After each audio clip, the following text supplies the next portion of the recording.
तो नहीं धकेल रहे। क्या कौम आलम को एतमाद में लेकर भारत सिफारती लॉबिंग के जरिए पाकिस्तान पर दबाव बढ़ाना चाहता है? बात करेंगे नाज़रीन, इस हवाले से हमें ज्वाइन किया है air marshal doctor Asim Suleman साहब ने। आपका बहुत बहुत शुक्रिया सर कि आपने हमारे प्रोग्राम के लिए वक्त निकाला। सर, भारत क्या इंटेंशन रखता है? भारत इस डिप्लोमेटिक जो एक वॉरफेयर शुरू किया है उसने साबित क्या करना चाहता है? Thank you very much for having me on your programme. पहली तो बात यह है जी कि आप अगर सूरत हाल को देखें तो कौन सी ऐसी चीज़ है जो बदल गई है? क्या हमारी ताकत में कोई कमी आई है या इंडिया की कोई ताकत में जो है इजाफा हो गया है? और क्या उनका जो उनको सबक सिखाया गया था वो सबक भूल गए हैं? ये इम्पॉर्टेंट चीज़ें हैं जी देखने वाली कि आप अग्रेशन ऐसे नहीं कर सकते। हाँ, अलबत्ता जो इंडस वाटर ट्रीटी के ऊपर जो मसाइल चल रहे हैं वो तो देखें, एक हमारा मुआहदा है, there is a third party in it, unilateral कोई डिसीजन। पाकिस्तान का स्टांस क्या है? हमारा स्टांस ये है कि जी अगर आप हमारा पानी रोकेंगे तो उसका मतलब है कि ये ऐलान जंग है, एंड दैट मीन्स कि फिर हम उसको उसी तरह डील करेंगे। तो ये तो एक मसला है जो कि हमें बैठ के जो है वो सॉर्ट आउट करना होगा। और ये जब तक ये जो गारंटर है वर्ल्ड बैंक, उसको हम बीच में सालस बना के ना बैठाएं और ये इस चीज़ को सॉर्ट आउट करें आपस में, तब तक तो इंडिया यूनिलैटरली तो कुछ कर ही नहीं सकता। पहली चीज़ तो ये। अच्छा। और दूसरी चीज़ है कि जी आगे क्या होने वाला है? मेरे तो ख्याल में जी ऐसी कोई ऐसी चीज़ नहीं है जो कि कहें कि जी इंडिया जो है किसी बल बोते के ऊपर ये बात कर रहा है कि जी हम पाकिस्तान को सबक सिखाएंगे या पाकिस्तान को अटैक करने की कोशिश करेंगे। वो कैसे कर सकते हैं? क्या वो भूल गए हैं कि उनके साथ अभी क्या हुआ? आप देखिए, एयरफोर्स वो नहीं इस्तेमाल कर सके। 6 जहाज़ गिरने के बाद 300 किलोमीटर बॉर्डर के नज़दीक नहीं आए। फिर उसके बाद जब हमने उनके 34 टारगेट्स को अटैक किया और उनके ऊपर जो है ग्राउंड से हमने मिसाइल दागे और आर्टिलरी फायर किया, तो उसका जो है जवाब वो देने के काबिल नहीं थे। तो आज आके उन्होंने वो छुर्लियाँ छोड़नी शुरू कर दी और उन्होंने UAVs का इस्तेमाल करना शुरू कर दिया। तो मेरा तो ख्याल है कि इंडिया ने मुँह की खाई है और वो कभी जो है दोबारा से खड़ा नहीं हो सकता हमारे सामने। और ये अभी छोटी बात नहीं है। देखिए जी, history has been rewritten now, changed, there is a new norm now for Pakistan also कि जी आप ये काम करेंगे तो आपको मुँह की खानी पड़ेगी and you will not do it. और हमने ये बात बहुत क्लियरली बताई हुई है कि न्यूक्लियर थ्रेशोल्ड के नीचे ऐसे काम की कोई गुंजाइश नहीं है। तो अगर इंडियंस का ख्याल है कि वो इसके अंदर कोई एक नीश ढूंढने की कोशिश कर रहे हैं, तो मेरा ख्याल है ऐसी कोई उनको अवेलेबल नहीं है ये अपॉर्चुनिटी जहाँ पे वो हमें इस तरह का तंग करना चाहें या ये दोबारा से वो आके सीज फायर की वो वायलेशन करें।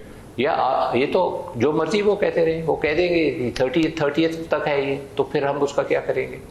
तो ये तो इंडियंस की आदत रही है कि वो जो उनका दिल करता है वो बोल देते और उसके बाद जो है शर्मिंदा होते रहते हैं उसके ऊपर।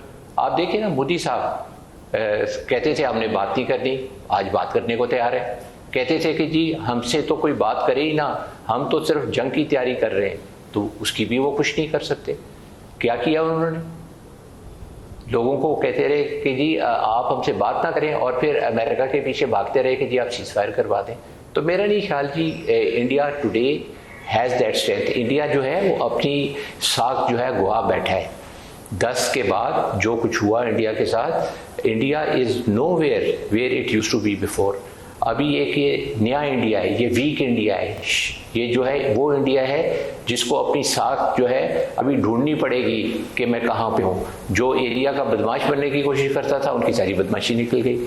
अगर वो एरिया का जो नेट सिक्योरिटी प्रोवाइडर बनने की कोशिश करता था, तो आज इनके लिए कौन इनके साथ खड़ा हुआ है? I think India is one of the most diplomatically neglected country these days। जो मर्जी वो उनके फॉरेन मिनिस्टर बोलते रहे, जयशंकर साहब जो हैं कि जी मैं ये और मैं वो, आज वो कहाँ हैं? मुझे तो वो नज़र ही नहीं आते।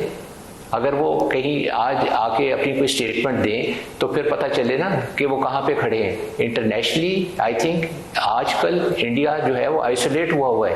और किस वजह से आइसोलेट हुआ? जो उन्होंने पहलगाम के बाद ये जो अटैक किया पाकिस्तान के ऊपर, उसकी अच्छा वजह सर, देखिए यही बात मैं कहना चाह रहा हूँ कि आइसोलेशन तो है, तो भारत जो इस वक्त आलमी सतह पर एक जारहाना पॉलिसी अपनाए हुए है, इश्तियाल अंगेजी बढ़ा रहा है, इस जारहाना पॉलिसी के पीछे क्या हिकमत अमली हो सकती है मार्शल साहब? इसको किस जाविये से देखते हैं और पाकिस्तान का जो है वो जवाब क्या होना चाहिए? हमारी जो हिकमत अमली है इसके जवाब में वो क्या होनी चाहिए? देखिए जी, हमारी जो स्ट्रेटजी है वो बिल्कुल सही है और जो चल रही है वही हमारी स्ट्रेटजी है कि हम जो है हर बात टेबल पे बैठ के करने को तैयार है। हम कोई अनरीजनेबल बात नहीं करेंगे। हम आपसे यूनिलैटरली कोई ऐसी बात नहीं करेंगे कि जो आप जो है जिस पे आप भी ना एग्री करें और हम भी ना एग्री करें। We have to sit down on the table to sort out our affairs.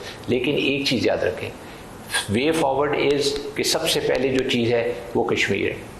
This has to be decided and until unless Kashmir की जो निटी ग्रिटीज़ हैं दे आर सॉर्टेड आउट, ये हमेशा से खित्ते के अंदर जो है अमन नहीं आएगा। ये जो बदअमनी रहेगी। अगर आप खित्ते के अंदर अमन चाहते हैं तो Kashmir has to be decided. Then Modi साहब has to stop his terrorism. आज वो हमें ब्लेम करते हैं कि जी आप टेररिज्म करते हैं। पाकिस्तान के अंदर कौन सा टेरर का वाक़या है जो कि एमिनेट नहीं हुआ इंडिया से? उसके सारे ताने बाने जो हैं वो जाके रॉ के साथ मिलते हैं। तो उनको टेररिज्म ख़त्म कर रहा है जिसके लिए वो हमें ब्लेम करते हैं। ठीक है। अच्छा सर, देखिए ये इसके बाद जो अगली चीज़ है एयर मार्शल साहब, वो एक अहम दिलचस्प दावा है, वो ये है भारतीय वज़ीर ख़ारजा जयशंकर कह रहे हैं कि उन्होंने हमले से पहले पाकिस्तानी हम मनसब को बाकायदा इत्तला दी थी कि भारत हमला करने वाला है।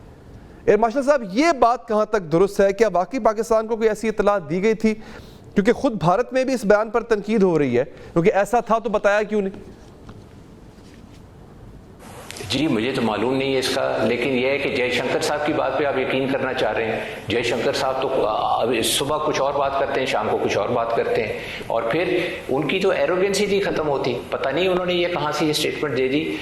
मुझे इसका कोई कंफर्मेशन तो नहीं है, लेकिन मैं इतना ज़रूर कह सकता हूँ कि नोइंग जयशंकर साहब, मेरा ख्याल है वो उनकी एरोगेंस और झूठ बोलने के वो माहिर हैं। तो ये दोनों चीज़ें जब आप मिलाते हैं तो आप उनकी बात पर यकीन करना चाहेंगे? मैं तो नहीं करूँगा। ठीक है एयर मार्शल साहब, बहुत बहुत शुक्रिया कि आपने हमारे प्रोग्राम के लिए वक्त निकाला। नाज़रीन, यहाँ पर एक लिंक